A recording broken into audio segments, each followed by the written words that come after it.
That is the 241 monument. So we just call the whole hill the 241.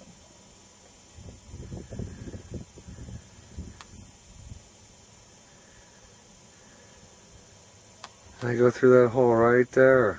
Yep, and this whole railing here. And where I have that water jug thrown up on the rocks close in, you can see it.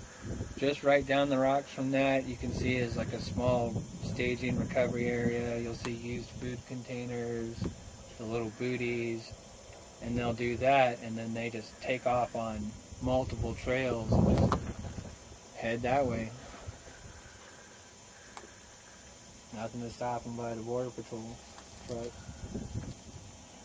And if you play the distraction tactics, you get at least half your product across, or maybe all of it. Distract them with a couple families that want to go work. The Border Patrol chases them down, then you just bring your drugs right on through. It's right there, maybe a 1 mile sprint onto a U.S. highway. And there you go. LA is 2.5 hours away. One of the biggest cities here. And then you just blend into the woodwork. Yep.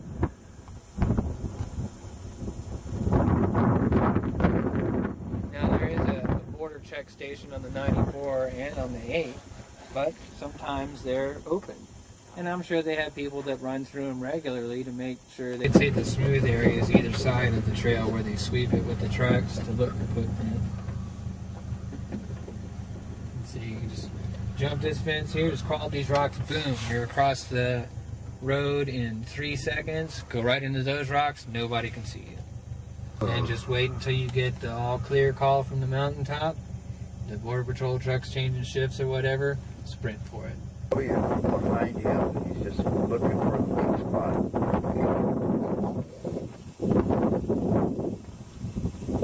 And I see how he's trying to keep his focus to the south there, up in the brush behind. You're probably going to see some heads up in there. He said so. He just conversed with me, he called me a hoto.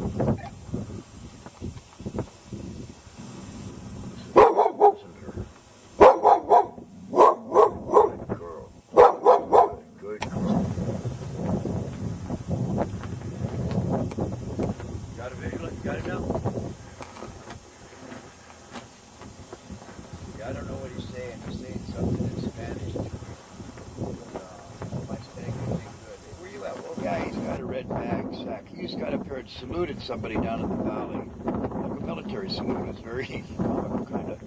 He's holding a red bag, a signal bag. He's high pointed right perfectly across from something.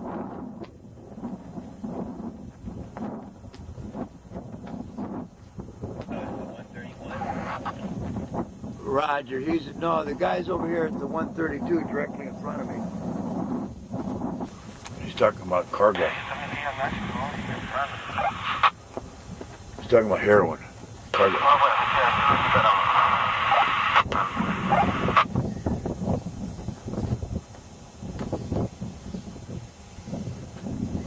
You're on the channel he's on. Yeah, they're monitoring. Well, I'm scanning. Picked up. See, I went to a different radio. I'm doing VHF. They're still on FM. Listen, I got a Mr. Green I'm going to talk to you with.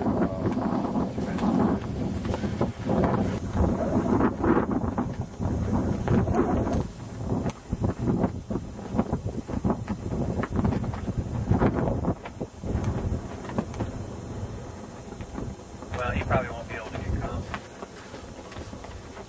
I gotta watch this guy trying to run the fence. He's behind the fence here. Okay, are you with Mr. Green? No, Mr. Green's taking care of business in another direction, because what this is a front. They're running to right, big to the left. Why would they send this guy over here with a red plastic baggie that we can't see him?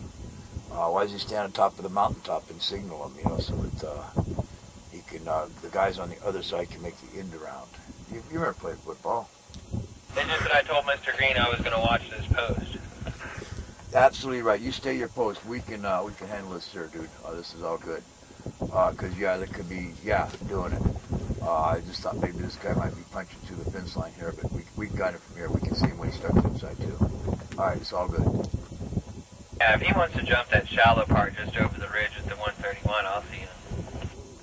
Yeah, first he's got to walk past me coming down the fence line from the other side. So he's got to get up the other side there. The high point right there, partner. Perfect. Can you see down the Hefe hole from where you're parked right there? If not, move forward to your left a little so you got good viz. Alright, I'll go on foot. Or on foot, whatever, yeah. It's all good. You sit your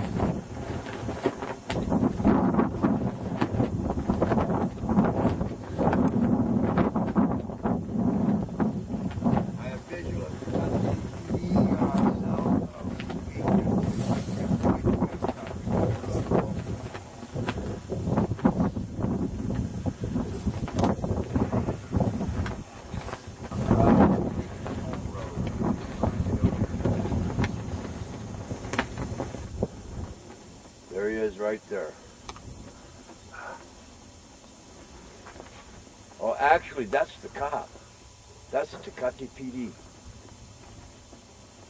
They're meeting up. There's another one right there. They're both sheriffs. Those are two of the Tecate PD we just seen in the truck. I have two Tecate PD at the 131 in the rocks looking for the potential intruders. You copy? I copy. Yeah, Roger. Looks like they're beating the brush, kind of, sort of, going through, trying to find the guy with your red bag, if you remember him. You think Border Patrol called over to him and asked him for assistance? Of course. Book 'em, Dano. Book 'em, Dano. So there is cross-border cooperation. Oh yeah, there is it's kind of an unwritten thing around here because this is so different than any other border sections. There's so much narcotics traffic here that between Great Grupo Beta and the Tecate Federale Police Department, they're working with the Border Patrol and trying to stop some of this drama because they know there's some good federales. People got this misconception that all of Mexico is a big corrupt thing. Well, that's not true. And it's a fallacy that's being projected way beyond. There are some good people in Mexico that don't take the bite, and they're in for trying to stop the mess. I mean, look at some of the people that have been assassinated in the past week, for example. Of course, they're Christian people, they're Catholic, and they're religious people, and they're of the spirit, they're not of the flesh, and they don't want this drama to be perpetuated even in another country, much less their own country. Illegal alien trying to get to a lettuce field in Fresno, you know, and it's not about going to a lettuce field in Fresno or finding a job at McDonald's. What's going on here is a ploy. The cartel uses 10, 15, 20 people to run in one direction while they can run $1 million worth of product in another direction. Similar to football, it's a $150 billion a year industry. One backpack is worth $250,000 cash. Okay, 4 backpacks is $1 million. When we see the 3 running across the field, they're running with $1 million worth of heroin or cocaine or methamphetamine to a street near you. And when they're running the 20, 30 illegals in one direction and forcing the Border Patrol to make their apprehension, and they will, and they're proficient at that too. While they're doing that, the $1 million worth of cocaine or crack or heroin is going down another canyon right next to them, right under their noses, and there's nothing they can do because they're undermanned. There's not enough manpower. This border needs to be shut down. We need troops on the line. We have to close the borders for our children and our country and our life. This is not about Republicans. It's not about Democrats. It's about Americans. And it's time America starts thinking about what America needs to do for America, because obviously the politicians aren't doing it for them. And this is what's happening here. How can you say that this goes on like this without somebody knowing about it?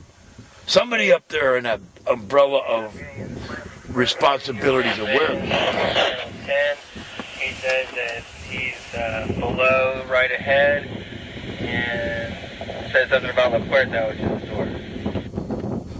door. Okay, so he's below it ahead of the door. Okay, we have Tecate PD on the other side of me towards the 131 area. They're working the ridge line now. I'm believing, because they've all been picked up. Last night, 4 come through the Hefe hole, 3 got caught, 1 got away. There were 18, let's see, there's 8 and 8, 16 this morning moving along the fence line that we've kept out. We've got Tecate PD sitting on top of the 131 right now on foot. Just another shitty day of paradise, boss. How you doing?